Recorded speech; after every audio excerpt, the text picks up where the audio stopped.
Oscar Piastri has just shaken the grid, taking victory in Jeddah, Oscar Piastri wins the Saudi Grand Prix, beating Verstappen and snatching the championship lead.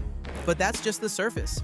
Behind that win was a controversial penalty, a silent Verstappen, and a McLaren team firing on all cylinders. Ferrari found a surprise podium. Mercedes, hot tires, missed chances, and Hamilton still searching for answers in red. This race didn't just deliver results, it revealed cracks, momentum shifts, and rising pressure across the paddock. Has the balance of power in F1 just shifted for good? And is Verstappen finally under real pressure? Quickly hit the like and subscribe button, and let's break down one of the most dramatic weekends of the season so far. "Start was what won us the race," said Oscar Piastri after his commanding Saudi GP victory. Had to work for that one pretty hard. Obviously the start was really good and got myself... And he wasn't wrong. From P2 on the grid, Piastri nailed the launch, forced Verstappen into a defensive dive off track, and never looked back. The 5-second penalty to the Red Bull man only opened the door. Oscar did the rest. He managed tire wear, controlled the restart, and showed composure beyond his years. This marked his third win of the season, his second in a row, and made him the first driver in 2025 to win from off-pole. More importantly, he now leads the Drivers' Championship, making him the first Australian to do so since Mark Webber in 2010. McLaren may have the car, but Oscar's proving he's the difference. Now, let's dive into the moment that flipped this race on its head, Verstappen's penalty. Verstappen's move into turn 1 was aggressive, no doubt. He knew Piastri had the inside line, but opted to bail to the runoff and rejoin in front. The stewards didn't hesitate, 5 seconds for leaving the track and gaining advantage. Information, you have been given a 5-second time penalty for the incident at turn 1. Head down. While some questioned if the penalty was harsh, McLaren boss Zak Brown had no complaints. Oscar owned that corner. Max, on the other hand, wasn't saying much. Literally, his post-race interviews were clipped and guarded. Start happened, turn 1 happened, and suddenly it was lap 50. He knows the rules, he also knows what happens when you criticize them publicly. Bottom line, that 5 seconds cost him the race.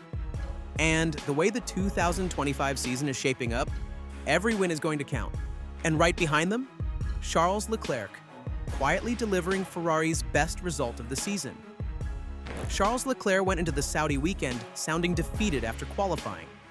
By Sunday night, he was on the podium, and it was no fluke.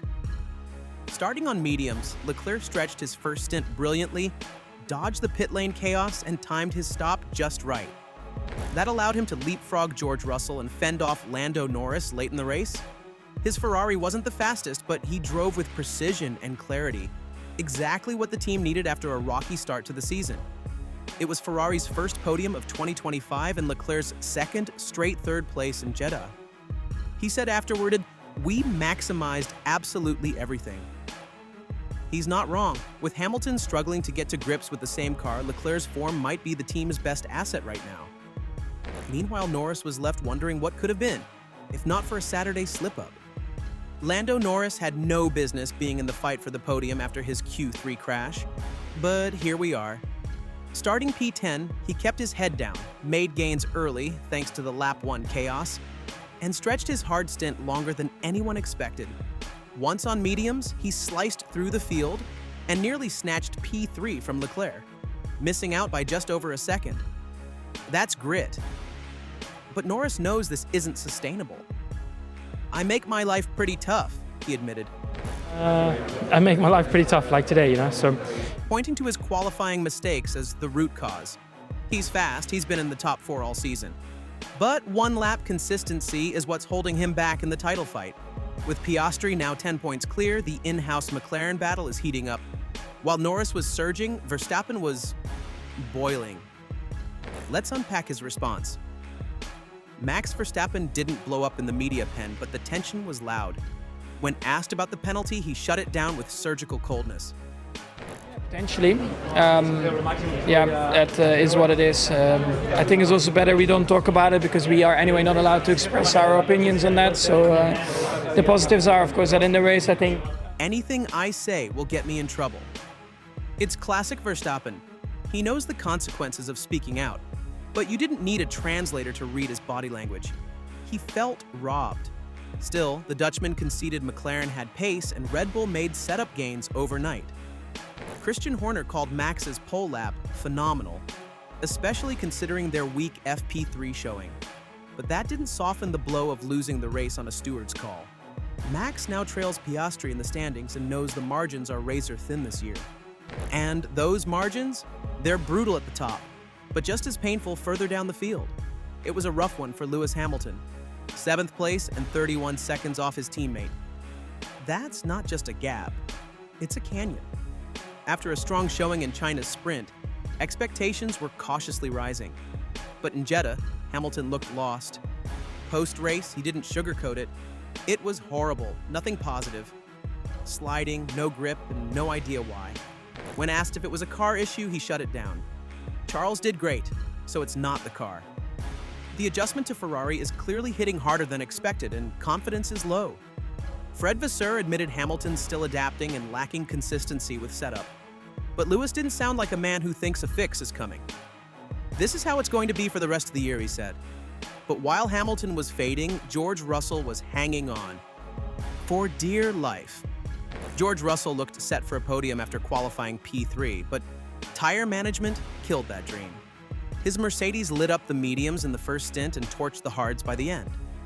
Dropping to 5th behind Leclerc and Norris, Russell admitted the result was underwhelming, but also fair. That's where we deserve to finish. He's now finished top 5 in every race this year, but the W15's overheating issues are limiting what he can do. Rookie teammate Kimi Antonelli wasn't spared either. He came home 6th and admitted he clipped the wall twice. Not ideal, but also a sign he's pushing to the edge. Mercedes have the consistency, but not the firepower right now. They're waiting on upgrades. Until then, it's damage limitation mode. And through it all, one team kept rising, McLaren.